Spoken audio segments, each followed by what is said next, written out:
The sun was setting over the busy marketplace in the old city. People walked everywhere, buying food and talking loudly. The smell of cooked meat and fresh bread filled the air. Marcus Volkov walked slowly through the crowd, his large frame making people move out of his way. Marcus was a big man.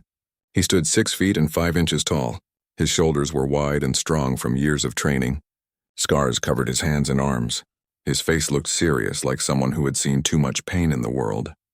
People looked at him and felt a little scared but also safe. He was not here to shop. Marcus worked as a bodyguard for rich people who needed protection. His latest job was finished. A wealthy businessman had paid him well to keep him safe during some dangerous business meetings. Now Marcus had time to walk around the city before flying home. As he moved through the marketplace, something caught his attention. In a dark corner between 2 old buildings, he saw a group of men standing in a circle. They were talking quietly, but their voices sounded mean. Marcus had learned to notice things like this during his time as a soldier. Something was wrong. He moved closer, staying in the shadows. What he saw made his blood run cold. In the middle of the circle of men stood a little girl. She looked about 8 years old. Her clothes were dirty and torn. Her hair was messy and had not been washed in a long time. But it was her eyes that made Marcus feel sick. They looked empty, like all the life had been taken out of them. The men around her were not looking at her like she was a child. They were looking at her like she was something they could buy and sell. Marcus had seen enough bad things in the world to know what was happening. These men were selling this little girl. One of the men, who seemed to be the leader, spoke in a rough voice. "She is young and will do whatever you tell her to do," he said. "She speaks 3 languages. Very smart girl. The price starts at $5,000. Marcus felt his hands turn into fists. His heart started beating faster. He had spent years fighting bad people, but this was different. This was a child. Another man in an expensive suit stepped forward. "I will pay $7,000, he said with a cruel smile. "But I want to see her teeth first. And I want to know if she has any diseases." The little girl did not move. She stood there like a statue, staring at the ground. Marcus could see that she was shaking, but she was trying hard not to show her fear. She had learned that showing fear made things worse. A third man raised his hand. $8,000, he called out. "I have cash with me right now," the leader smiled. "Very good. Do I hear 9,000? Marcus had heard enough. He stepped out of the shadows and walked toward the group. His heavy boots made loud sounds on the stone ground. The men turned to look at him. When they saw his size and the serious look on his face, they stepped back. "Stop," Marcus said in a deep, strong voice. "I will buy that little girl." The men looked confused. The leader spoke first. "Sir, this is a private meeting. You cannot just—" "I said stop," Marcus repeated, his voice getting louder. He reached into his jacket and pulled out a thick envelope full of money. "How much do you want?" The leader's eyes got big when he saw the money. "Well, the current bid is $8,000, but 20,000, Marcus said, throwing the envelope on the ground between them. "Cash, right now." The men started talking to each other in excited whispers.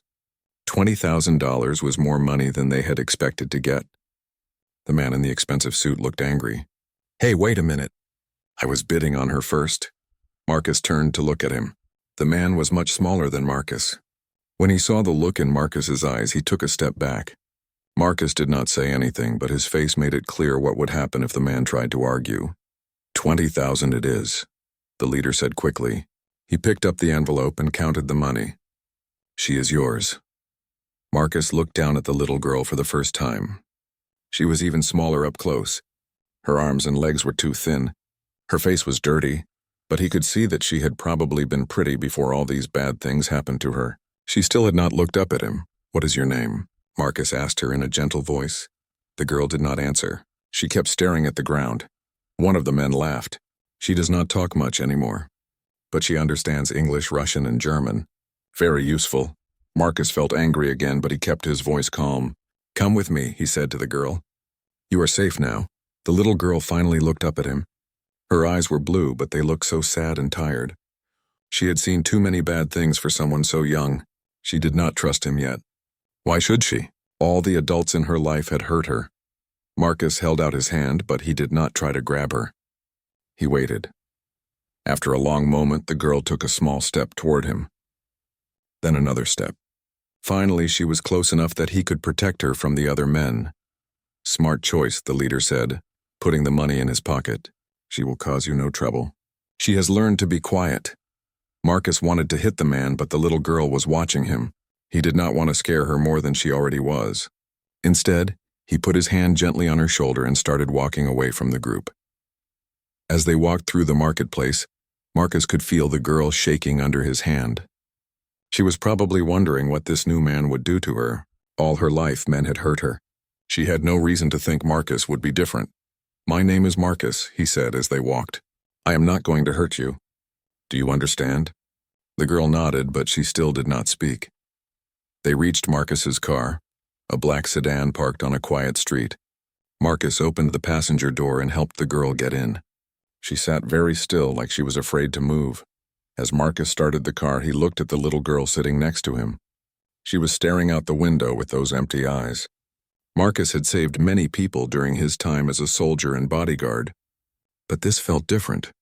This was not just about stopping bad guys or protecting someone for money. This little girl needed someone to care about her. Marcus did not know it yet, but his whole life was about to change. In trying to save her, she would end up saving him too. Marcus drove through the city streets slowly. He kept looking at the little girl in the passenger seat. She had not moved since getting in the car. Her small hands were folded in her lap and she stared straight ahead. Marcus had seen this before in soldiers who had been through terrible things. The doctors called it shock. "Are you hungry?" Marcus asked in a soft voice. The girl did not answer. She did not even look at him. Marcus pulled the car over near a small restaurant. "Wait here," he told her. "I will be right back." He went inside and bought some warm soup, bread, and milk. The girl was still sitting in the same position when he returned. Marcus put the food in the back seat and continued driving to his hotel. The hotel was nice but not fancy. Marcus had stayed there many times when he worked in this city. The man at the front desk knew him and did not ask questions when he saw the little girl. Marcus was grateful for that. They took the elevator to the 4th floor. Marcus's room was at the end of the hall. He opened the door and let the girl walk in first. She stopped just inside the door and looked around the room. It had a big bed, a small table, 2 chairs, and a bathroom. "You can sit anywhere you want," Marcus said. "This is a safe place." The girl walked over to the corner of the room and sat on the floor with her back against the wall. Marcus understood why she chose that spot. From there, she could see the door and the window. She could watch for danger. Marcus put the food on the small table. "I brought you something to eat," he said. "You must be very hungry." The smell of the warm soup filled the room. The girl's nose moved a little, like she could smell it, but she did not get up. Marcus sat in one of the chairs near the table. He opened the container of soup and started eating with a plastic spoon. He made sure to eat slowly and make soft sounds to show her the food was good. After a few minutes, the girl's stomach made a loud growling sound. She looked embarrassed and put her hands over her belly. "It's okay to be hungry," Marcus said. "When did you last eat?"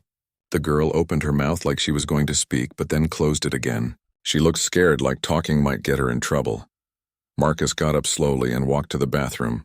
He came back with a clean towel and a small bar of soap. "Would you like to wash your hands?" he asked. "The food will taste better with clean hands." For the first time, the girl looked directly at him. Her blue eyes studied his face, trying to figure out if he was telling the truth or trying to trick her. Marcus held out the towel and soap.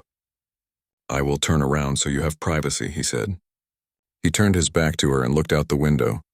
After a moment, he heard the girl's bare feet on the carpet. She walked quietly to the bathroom. Marcus heard the water running for a long time. When she came out, her face and hands were clean. He could see that she was actually very pretty. Her blonde hair was still messy, but her skin was pale and smooth. The girl walked back to her corner, but this time she sat facing the table where the food was. Marcus sat down and continued eating his soup. "This is very good," he said. "The restaurant makes the best soup in the city." He pushed the other container toward the empty chair across from him. "There is enough for both of us." The girl watched him eat for several more minutes. Finally, her hunger won over her fear. She stood up slowly and walked to the table. But instead of sitting in the chair, she stood next to it. Marcus pretended not to notice her. He continued eating and looking out the window. After a moment, the girl picked up the plastic spoon and took a small sip of the soup. Then another sip.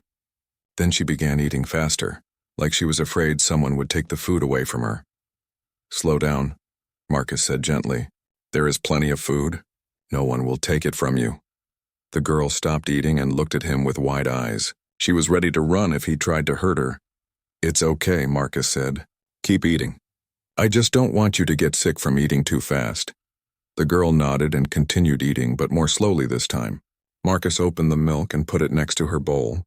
She drank some of it, and Marcus could see that she had not had fresh milk in a long time. When she finished eating, the girl wiped her mouth with the back of her hand. Some color had returned to her cheeks, and she looked a little stronger. "What is your name?" Marcus asked again. This time, the girl whispered something so quietly that Marcus could not hear her. "I'm sorry.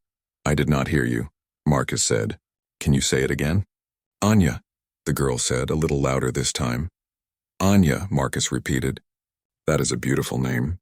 How old are you, Anya?" Anya held up 8 fingers. 8 years old, Marcus said. "You are very brave for such a young girl." Anya looked confused.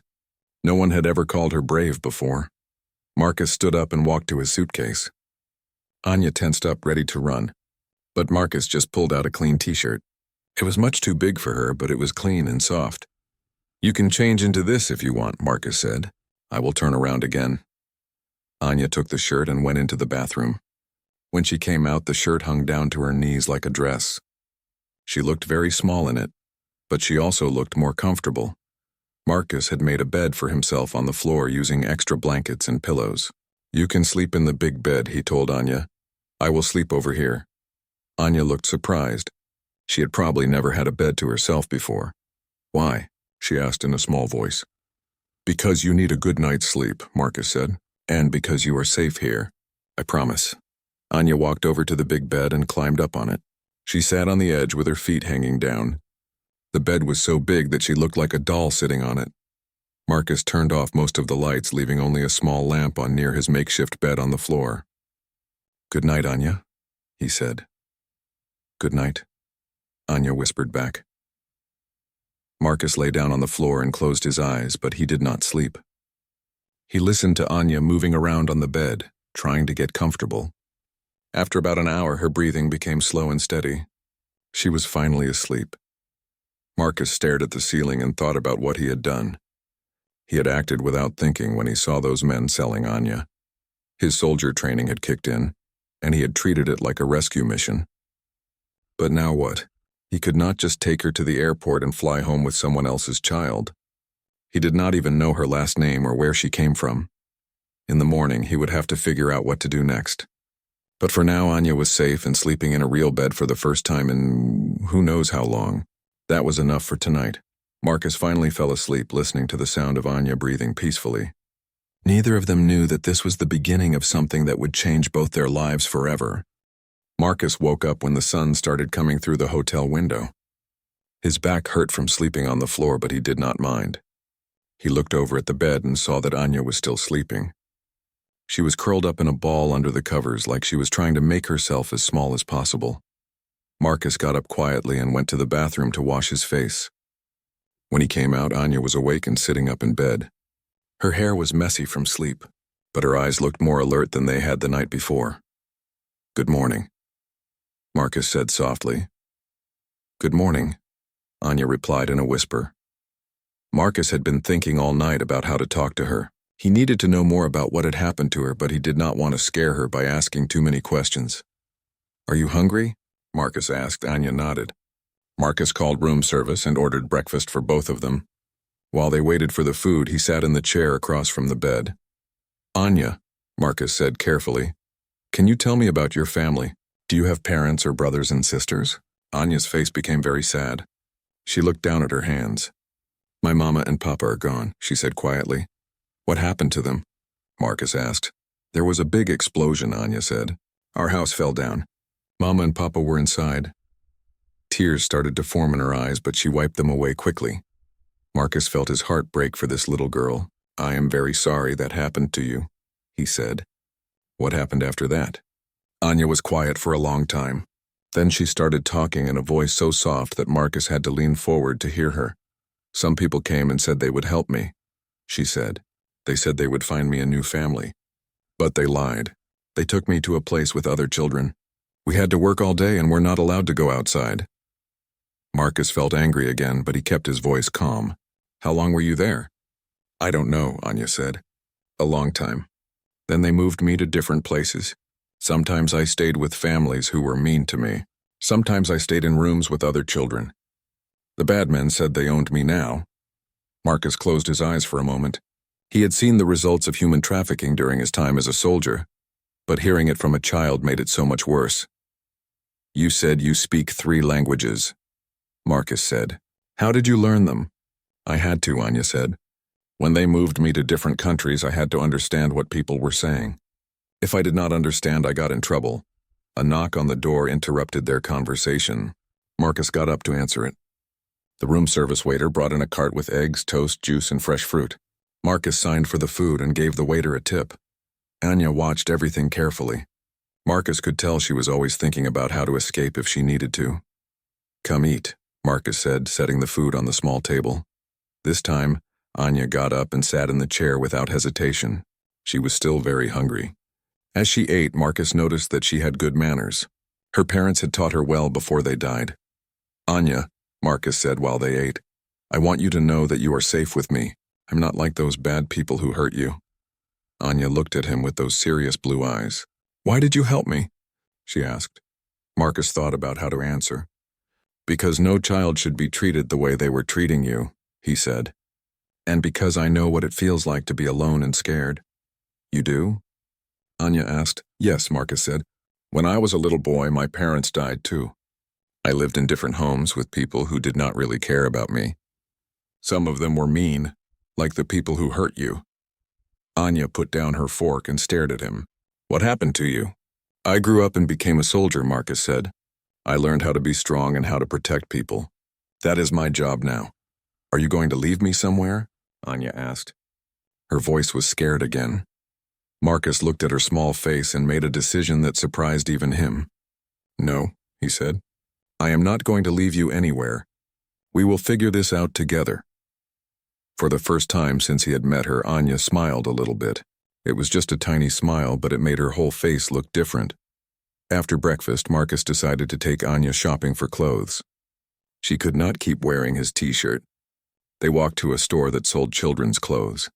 Anya stayed very close to Marcus, holding onto his sleeve as they walked through the streets. At the store, Marcus let Anya pick out clothes she liked. She chose simple things: jeans, t-shirts, a warm sweater, and shoes that fit her properly. Marcus also bought her a small backpack and some books. "Can I really keep these?" Anya asked when they got back to the hotel. "Of course," Marcus said. "They are yours." That afternoon, Marcus taught Anya some simple exercises to help her get stronger. She was very thin and weak from not eating well for so long. He showed her how to do push-ups against the wall and how to stretch her muscles. "Why are you teaching me this?" Anya asked. "Because being strong helps you feel brave," Marcus said, "and because no one should ever be able to hurt you again." Anya tried to copy the exercises Marcus showed her. She was not very strong yet, but she tried hard. Marcus could see that she was the kind of person who did not give up easily. As the day went on, Anya began to talk more. She told Marcus about the books she liked to read before her parents died. She told him about her cat, Snowball, who had also died in the explosion. She told him about her favorite food that her mother used to make. Marcus listened to everything she said. He was learning that Anya was very smart and had a good memory. She had survived terrible things by being clever and paying attention to everything around her. That evening, they ordered dinner from room service again. Anya ate a full meal without being afraid that someone would take it away. She was starting to trust that Marcus would keep giving her food. "Marcus," Anya said as they finished eating. "Are you my friend?" Marcus smiled. "Yes, Anya, I am your friend."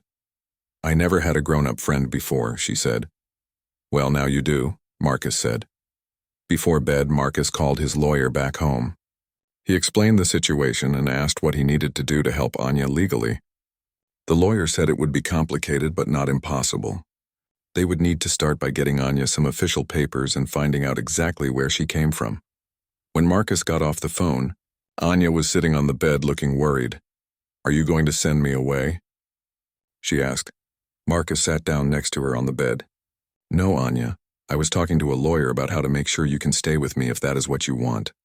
"I want to stay with you," Anya said quickly. "Then that is what we will do," Marcus said. "But it might take some time to make it official." "I can wait," Anya said. "I am good at waiting." Marcus felt his heart break again.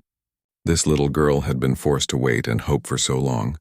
She deserved to have someone who would fight for her. "You won't have to wait alone anymore," Marcus told her. "I will be with you every step of the way." That night, Anya fell asleep much faster than she had the night before. Marcus lay on the floor and listened to her peaceful breathing. He was already starting to care about this brave little girl more than he had expected. He had saved her from those terrible men, but somehow she was saving him too. 3 weeks had passed since Marcus rescued Anya from the marketplace. They were now in Marcus's home country, staying in a small apartment while they worked with lawyers and government officials. Every day brought new challenges, but also small victories. Marcus had hired the best immigration lawyer he could find. Her name was Sarah Chen, and she specialized in helping children who had been trafficked. She was kind but honest about how difficult the process would be. "The problem," Sarah explained during one of their meetings, "is that Anya has no official papers. We don't even know her real last name or exactly which country she is from originally." Anya sat quietly in the chair next to Marcus, listening to everything. She had gotten much better at speaking English in just 3 weeks. Marcus was amazed at how quickly she learned. "What does that mean?" Marcus asked.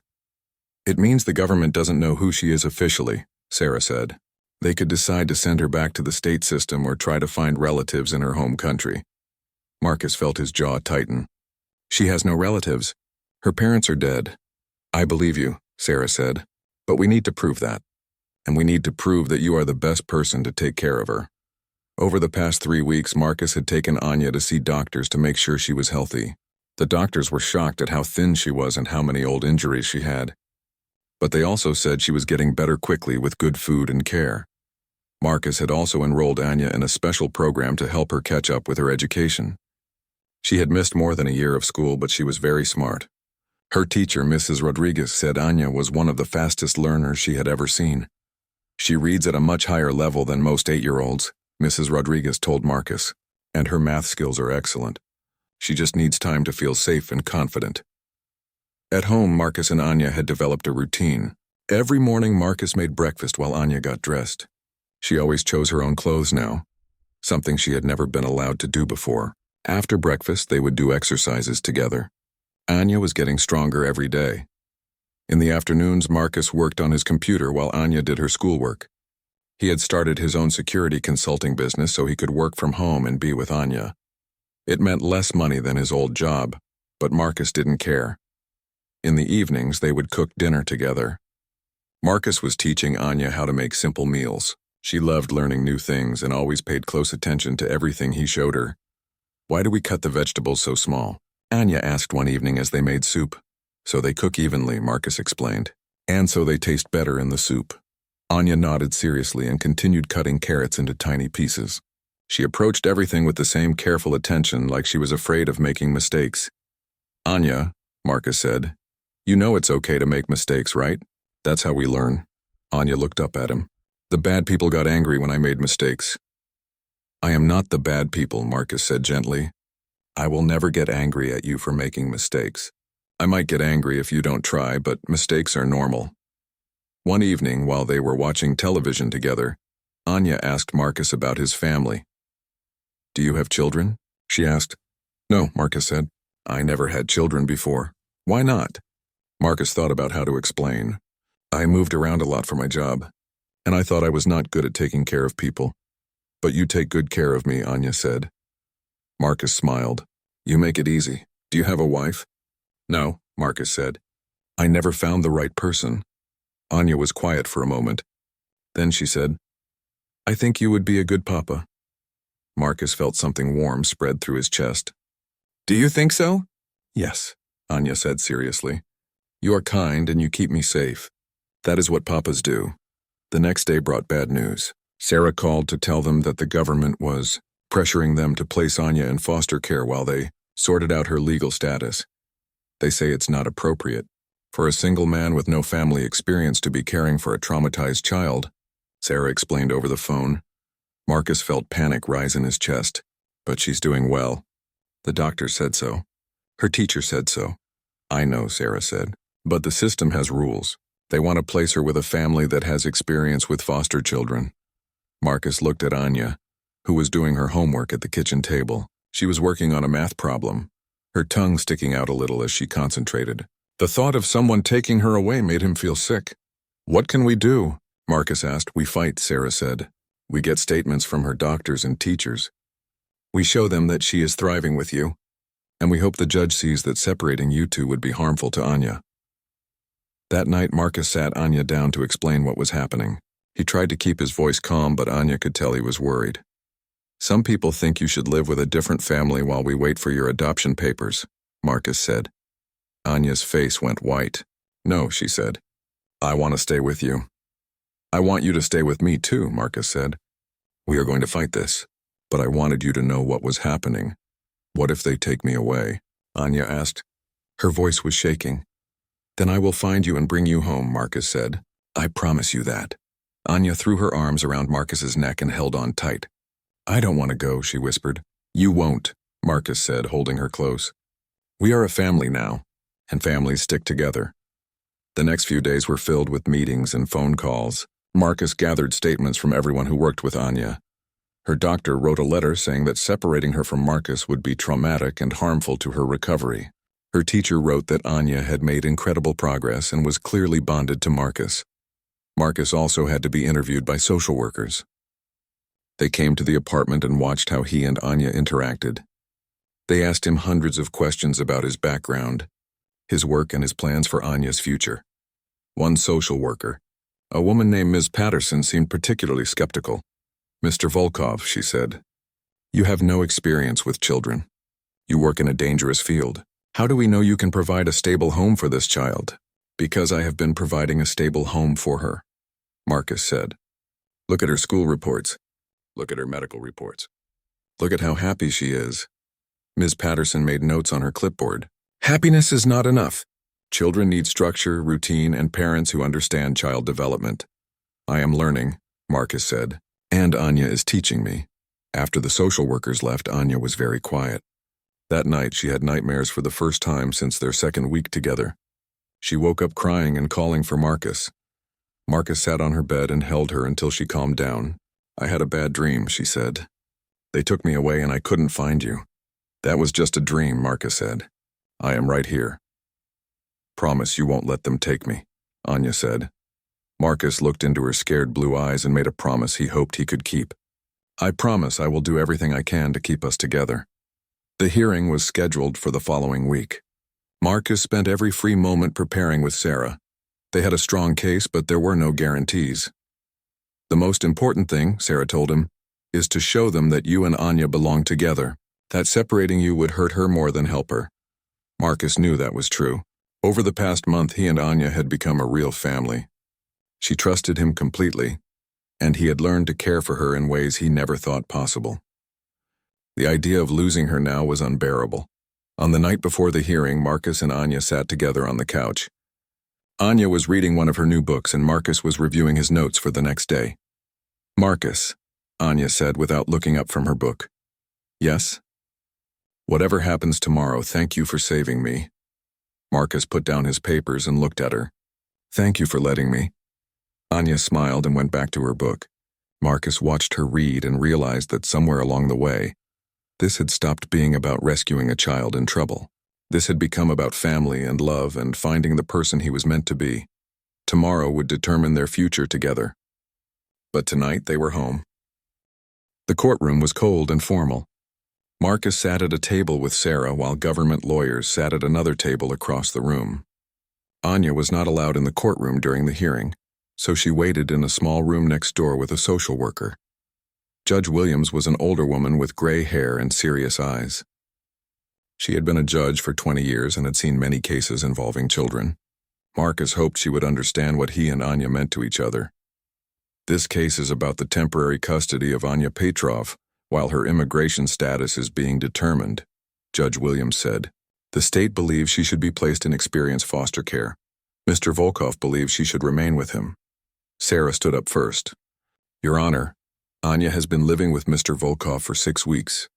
In that time, she has made remarkable progress. She has gained weight, her medical condition has improved, and she is excelling in her educational program. Sarah presented the reports from Anya's doctor and teacher. She showed photos of Anya from when Marcus first found her compared to recent photos. The difference was obvious. The scared thin girl had become a healthy, smiling child. Mr. Volkov may not have formal training in childcare, Sarah continued, but he has given Anya exactly what she needed: safety, stability, and love. The government lawyer, Mr. Brooks, stood up next. Your Honor, while we acknowledge that the child appears to be doing well, Mr. Volkov is not qualified to care for a traumatized child. He is a single man with no family support and a dangerous job. The state has a foster family ready to take Anya, a couple with experience caring for children who have been trafficked. Judge Williams asked several questions about the foster family. They seemed nice enough, a husband and wife who had fostered 12 children over the years. They had training in trauma therapy and lived in a quiet neighborhood with good schools. Marcus felt his heart sink. On paper, they sounded perfect for Anya. How could he compete with that? Then Judge Williams asked to speak with Anya privately. The social worker brought her into the courtroom. Anya looked very small in the big room. She wore a blue dress that Marcus had bought her, and her hair was neat and clean. But her eyes were scared. Hello, Anya, Judge Williams said in a kind voice. I just want to ask you a few questions. Is that okay? Anya nodded. Are you happy living with Mr. Volkov? Yes, Anya said quietly. Can you tell me why? Anya thought for a moment. He takes care of me. He makes me feel safe. He never gets angry when I make mistakes. Do you understand that some people think you might be happier with a different family? Anya's eyes filled with tears. I don't want a different family. Marcus is my family.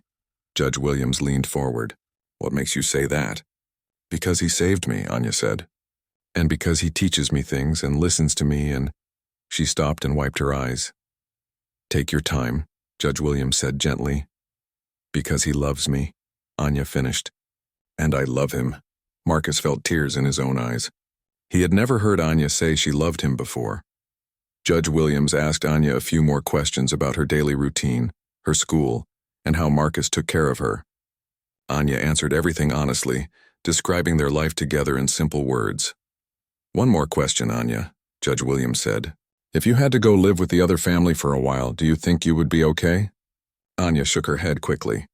No, I would be scared. I don't know them. Marcus knows how to make me feel safe when I have bad dreams. He knows what foods I like. He knows how to help me with my homework. Her voice got smaller. Please don't make me go away from him. The social worker took Anya back to the waiting room. Marcus could see her looking back at him through the glass door. She looked terrified.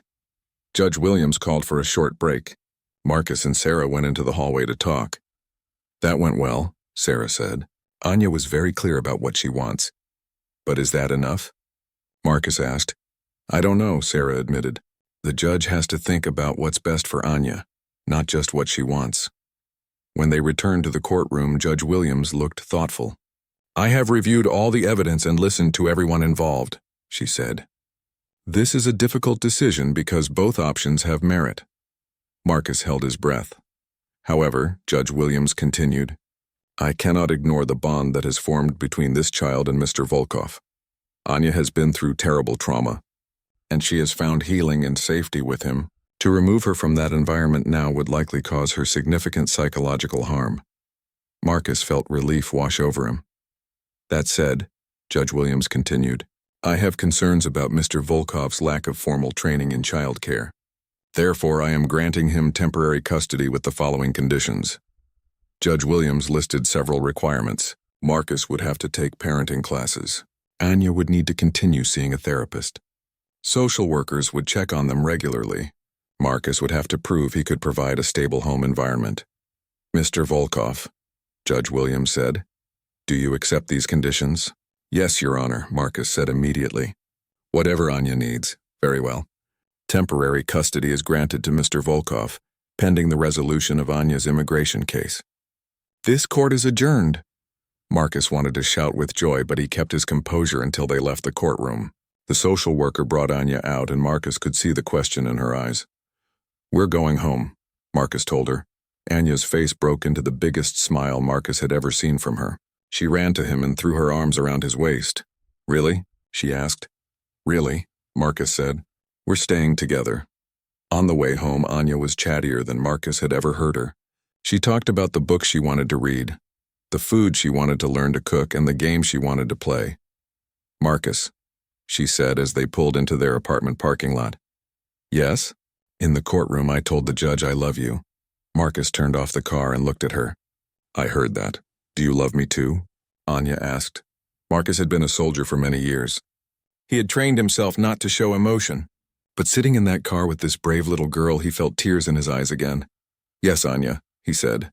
"I love you very much. Does that make you my papa?" she asked. The word hit Marcus like a physical blow. Papa, father, dad. He had never thought those words would apply to him, but looking at Anya's hopeful face, he realized that was exactly what he had become. "If you want me to be," Marcus said. "I do," Anya said. "Can I call you Papa?" "You can call me whatever feels right to you," Marcus said. Anya unbuckled her seatbelt and climbed over to hug him. "Thank you, Papa," she whispered. Marcus held her tight and realized his life had just changed forever. Not when he rescued her from those men in the marketplace, not when he decided to fight for custody, but right now in this moment when a little girl called him Papa for the first time. They sat in the car for a few more minutes, just holding each other. Then Anya pulled back and smiled at him. "Can we make pancakes to celebrate?" she asked. Marcus laughed. "We can make anything you want." As they walked up to their apartment, Anya slipped her small hand into Marcus's large one. "Papa," she said, trying out the word again. "Yes, daughter?" Marcus replied. Anya giggled. She liked the sound of that word, too. That night, after they had made pancakes and celebrated and called Sarah to thank her, Marcus tucked Anya into bed. She was still smiling. "Papa," she said as he turned off the light. "Yes? I'm not scared anymore." Marcus kissed her forehead. "Good. You never have to be scared again." "Because you'll always protect me?" "Because we'll always protect each other," Marcus said. "That's what families do." Anya closed her eyes and fell asleep with a smile on her face. Marcus stood in the doorway for a long time, watching her sleep peacefully. 6 weeks ago, he had been a lonely man with no family and no real purpose beyond his next job. Now he was a father, and for the first time in his life, Marcus felt like he was exactly where he was supposed to be. 6 months had passed since the court hearing. Marcus and Anya had settled into a comfortable routine as father and daughter. Marcus was getting better at being a parent every day, and Anya was thriving in ways that amazed everyone who knew her. Marcus had finished all the parenting classes the judge required. At first, he felt awkward sitting in a room with other parents, learning about things like bedtime routines and helping children with emotions. But he quickly realized how much he didn't know about raising a child. Children need to feel heard and understood. The instructor, Ms. Davis, had explained. Sometimes when they act out, they're really just trying to communicate something they don't have words for. Marcus thought about all the times Anya had been quiet or withdrawn, and he began to understand her behavior better. She wasn't being difficult. She was trying to feel safe in a world that had taught her not to trust anyone. Anya was also seeing a therapist named Dr. Martinez once a week. At first, she didn't want to talk to another stranger, but Dr. Martinez was patient and kind, and slowly Anya began to open up about her past. "Anya has made remarkable progress," Dr. Martinez told Marcus during one of their monthly check-ins.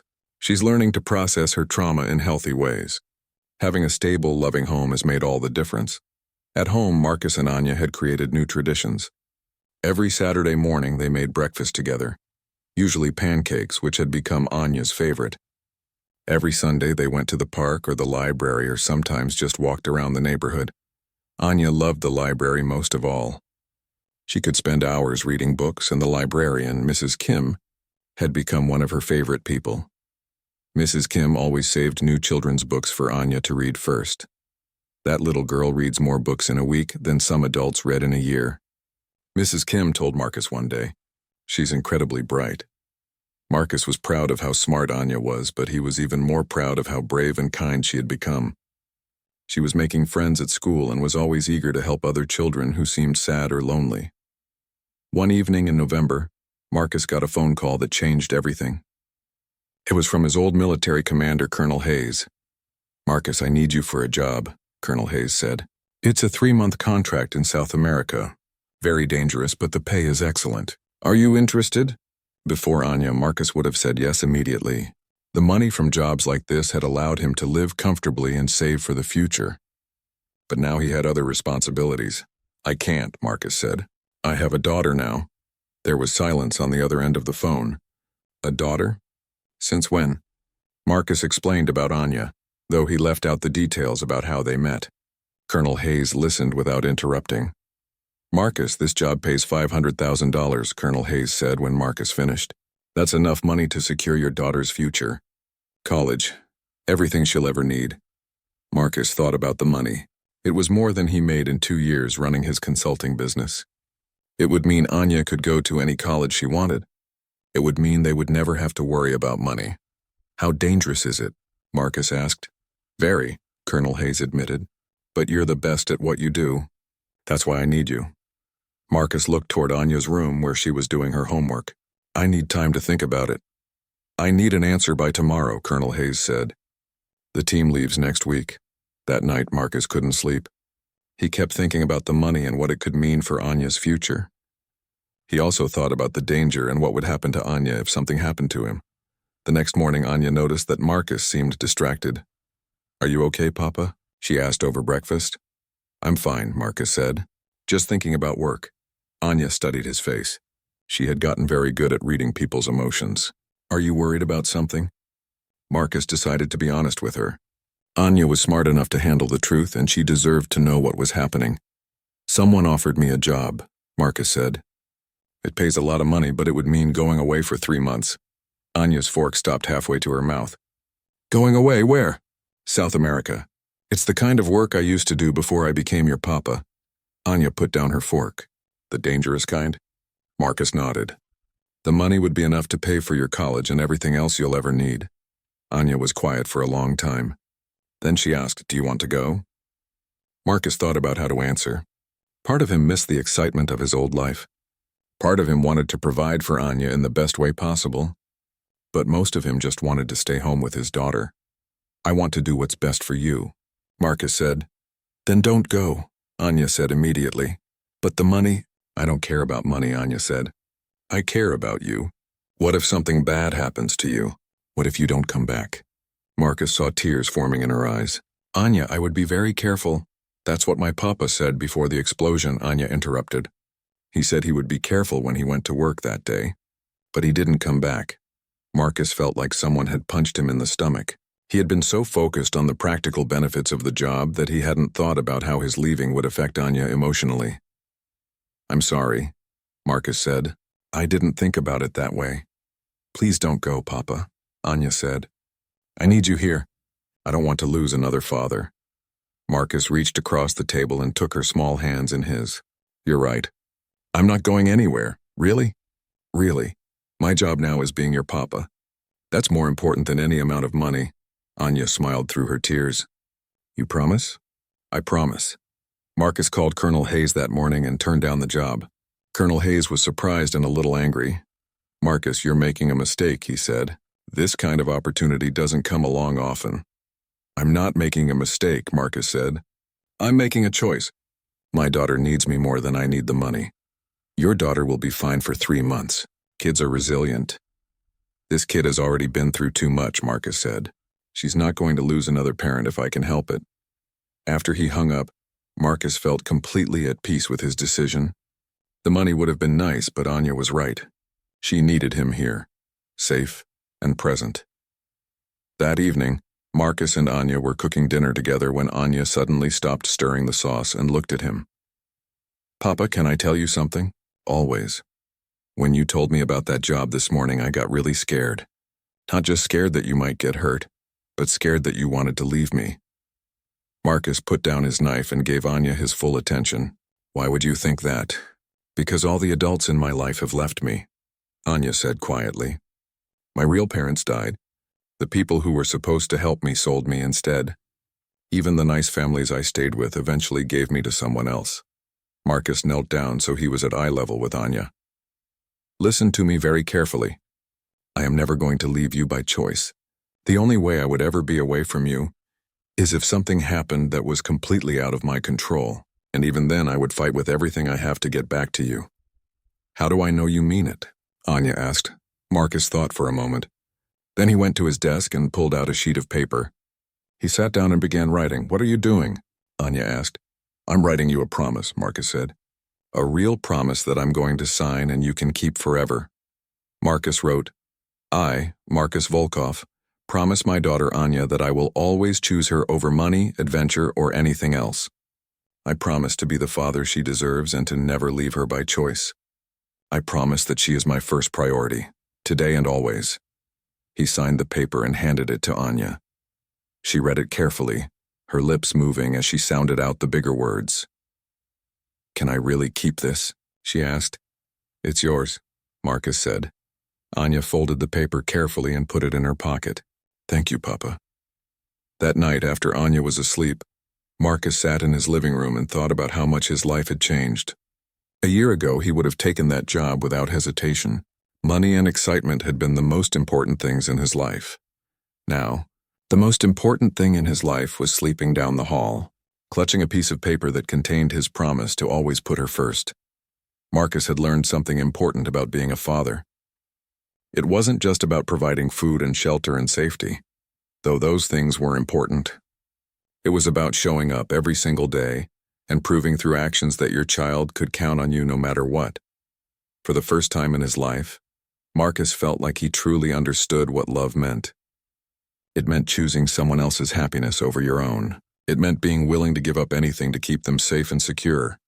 And it meant never ever leaving them behind. 1 year had passed since Marcus turned down the dangerous job.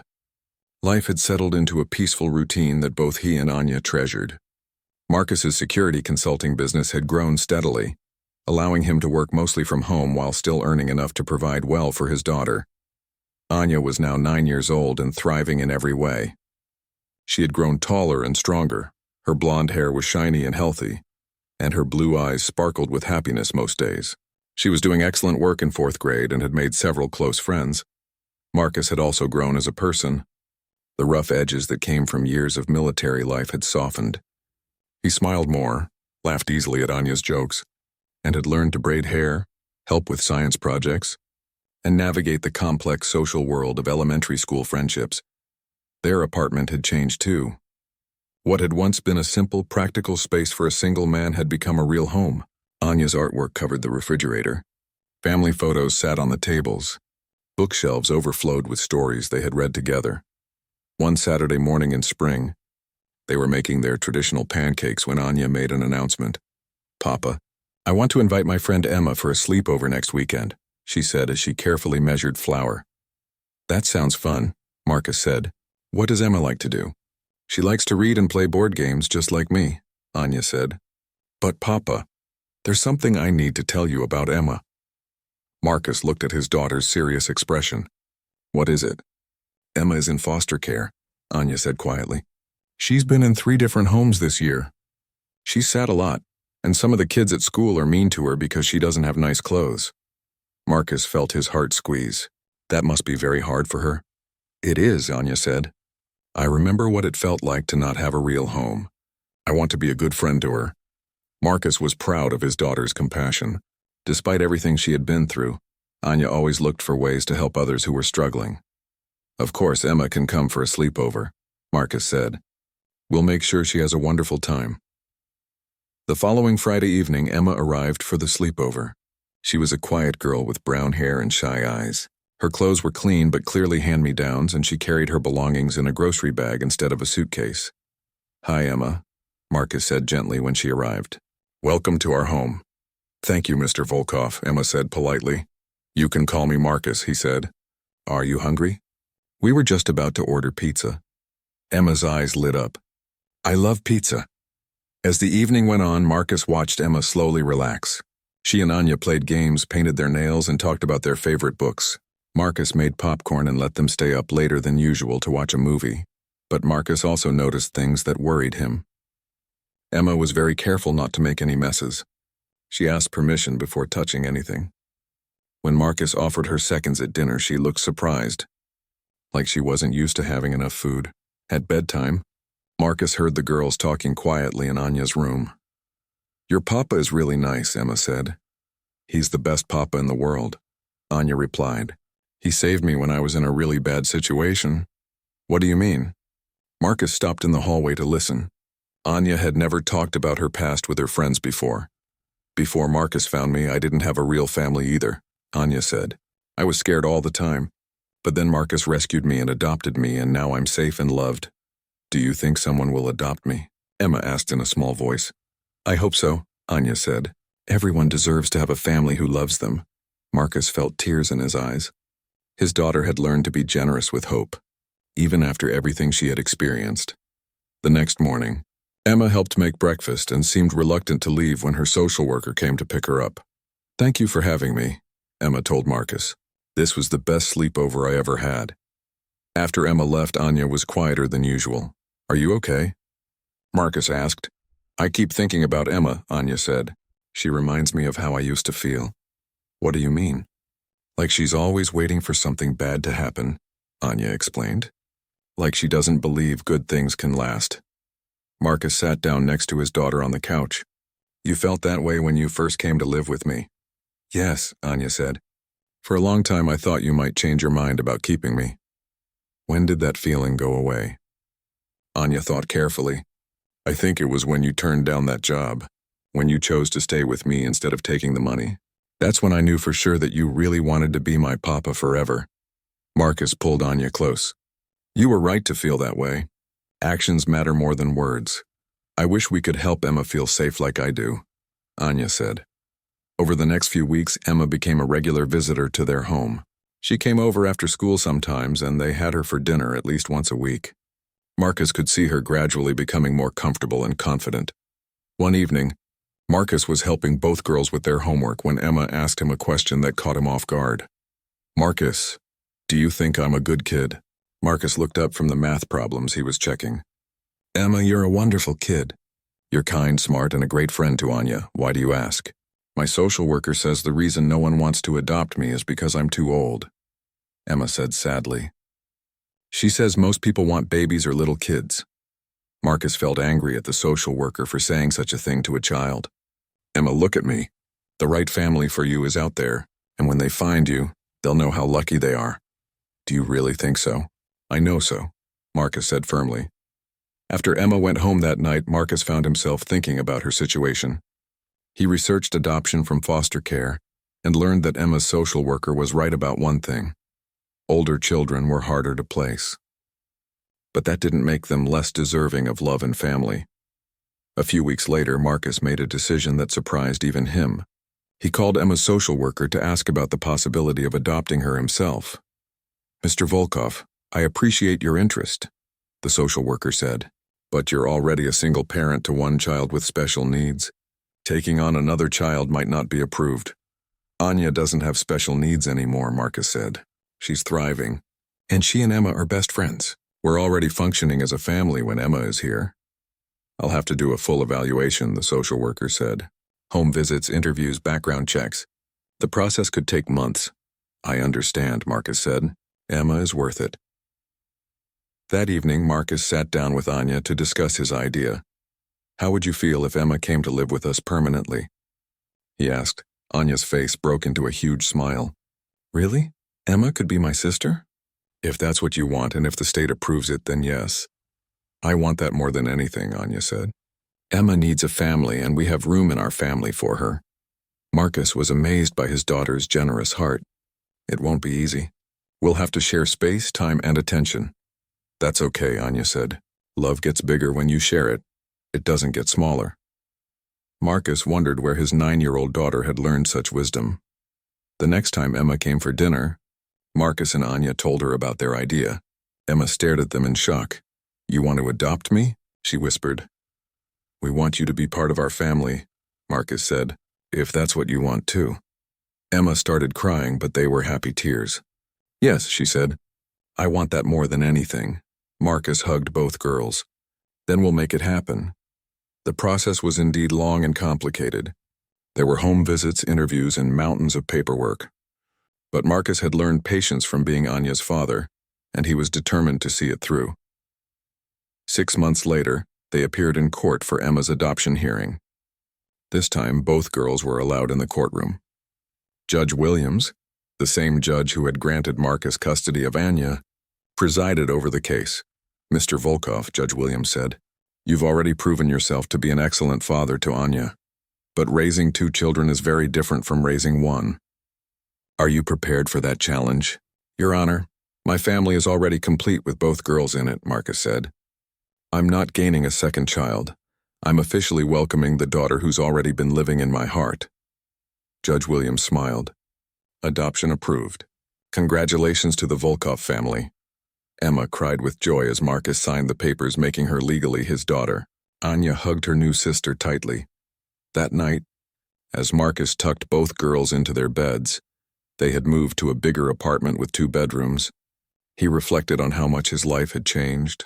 2 years ago, he had been a lonely man with no real purpose beyond his next job. Now he was the father of 2 amazing daughters who had taught him what unconditional love really meant. Papa, Anya called from her room. Yes, sweetheart. Thank you for giving Emma a family too. Thank you for teaching me that our family had room to grow, Marcus replied. As he turned off the lights and headed to his own room, Marcus could hear his daughters whispering excitedly to each other about their plans for tomorrow. They were making a list of all the things they wanted to show Emma about being part of a real family. Marcus smiled as he realized that once again, in trying to save someone else, he had ended up saving himself. 2 years had passed since Emma joined the Volkov family. Life had fallen into a beautiful rhythm that none of them wanted to change. Marcus was now the proud father of 2 incredible daughters who had both grown into confident, happy children. Anya, now 11, had become a natural leader at school. She was in the gifted program and often helped other students with their work. But more importantly, she had developed a passion for helping children who were in situations like she and Emma had once been. Emma, who was 10, had blossomed in ways that amazed everyone who knew her. The shy, nervous girl had become outgoing and full of laughter. She loved art and music, and Marcus had enrolled her in piano lessons where she showed real talent. Their apartment was always filled with the sounds of life, piano practice, homework discussions, cooking together, and endless conversations about everything from books to dreams for the future. One evening in late spring, Marcus received a phone call that would change their lives again, but this time in a way none of them expected. Mr. Volkov. This is Sarah Chen, the voice on the phone said. Marcus recognized his old immigration lawyer immediately. Sarah, what a surprise. How are you? I'm well, thank you. I'm calling because I have an opportunity I think might interest you and your daughters. Marcus was intrigued. What kind of opportunity? I'm now working with an international organization that fights human trafficking, Sarah explained. We're putting together a team to help rescue children and reunite families. Given your background and your personal experience with Anya, we think you'd be perfect for this work. Marcus felt his heart rate increase. What exactly would this involve? Consulting on rescue operations, helping train law enforcement, and working with rescued children to help them transition to safety. It would be based here in the country, with occasional short trips abroad. The work is important but much safer than what you used to do. Marcus thought about it. For the first time in years, he felt excited about the possibility of returning to mission work. But this time, it would be for a cause that was deeply personal to him. Can I think about it and discuss it with my daughters? Marcus asked. Of course, Sarah said. But Marcus, there's something else. The organization is specifically interested in having Anya involved as well. Anya, she's only 11. They want her to help communicate with newly rescued children, someone who has been through what they've experienced and come out the other side. Her story could give them hope. Marcus felt a mix of pride and protectiveness. I'd have to think very carefully about that. I understand. Take your time. That evening, Marcus sat down with both his daughters to discuss the opportunity. He explained it carefully, making sure they understood what it would involve. So we would help other kids like we used to be? Anya asked. That's right, Marcus said. But only if you both want to do it. And only if we can do it safely. Emma looked thoughtful. Would we travel to dangerous places? Not you girls, Marcus said. If I did any traveling, it would be very short trips, and you would stay here with Mrs. Henderson. Mrs. Henderson was their elderly neighbor who had become like a grandmother to the girls. Anya was quiet for a long time. Then she said, I think we should do it. Why? Marcus asked. Because we know what it feels like to be scared and alone, Anya said. And we know what it feels like to be saved and loved. Maybe we can help other kids go from feeling the first way to feeling the second way. Emma nodded. I want to help too. Maybe I could draw pictures for the little kids to help them feel better. Marcus felt incredibly proud of his daughters. Even after everything they had been through, their first instinct was to help others. Are you sure? Marcus asked. This kind of work can be emotionally difficult. Papa, Anya said, using the name she still called him even though she was getting older. You taught me that being strong means using your strength to protect people who need help. This is how we can do that. 3 months later, Marcus started working with the anti-trafficking organization. His job involved training law enforcement officers in how to approach rescued children, developing protocols for child interviews, and occasionally consulting on rescue operations. Anya and Emma became junior volunteers, working with the organization's child specialists to create materials that would help newly rescued children. Anya wrote simple stories about finding safety and family. Emma drew pictures that showed the journey from fear to hope. The first time Anya met with a group of recently rescued children, Marcus was nervous. He watched through a one-way window as his daughter sat in a circle with 5 children, who looked exactly like she had 2.5 years earlier. Scared, thin and unable to trust. Hi, Anya said in a gentle voice. My name is Anya. I know you're probably scared right now, and that's okay. I was scared too when I was first rescued. One little boy who couldn't have been more than 6 looked up at her. What happened to you? He asked. Bad people took me away from my family and hurt me, Anya said honestly. But then good people found me and saved me. And now I have the best papa in the world and a sister who loves me. A little girl raised her hand. Do you think that will happen to us? I know it will, Anya said with confidence. Because there are people working very hard to make sure you're safe and find families who will love you. Marcus watched his daughter speak with wisdom far beyond her years. She answered their questions, played simple games with them, and most importantly, she gave them something they desperately needed, hope. When the session was over, the little boy who had spoken first didn't want Anya to leave. Will I see you again? He asked. I'll come back next week, Anya promised. And in the meantime, I want you to remember that you're safe now. The bad people can't hurt you anymore. In the car on the way home, Anya was quiet. How do you feel? Marcus asked. Sad for them, but also happy, Anya said. Sad because I remember how scary it was, but happy because I know their lives are going to get so much better. I'm proud of you, Marcus said. What you did today was very brave. You taught me to be brave, Anya said. And you taught me that good things can happen even after bad things. Over the following year, Marcus and his daughters became a real team in the fight against trafficking. Marcus's expertise and the girls' ability to connect with rescued children made them incredibly effective. Emma's artwork was now used in safe houses around the world to help children express their feelings. Anya had become known among rescue workers as the Hope Girl because of her amazing ability to help traumatized children believe that their lives could get better. One day, they received news about a rescue operation that would bring their work full circle. Law enforcement had broken up a trafficking ring in the same region where Marcus had first found Anya. Among the rescued children was a little boy named David who was exactly the same age Anya had been when Marcus saved. Her David spoke the same languages Anya did and had been, through very similar experiences.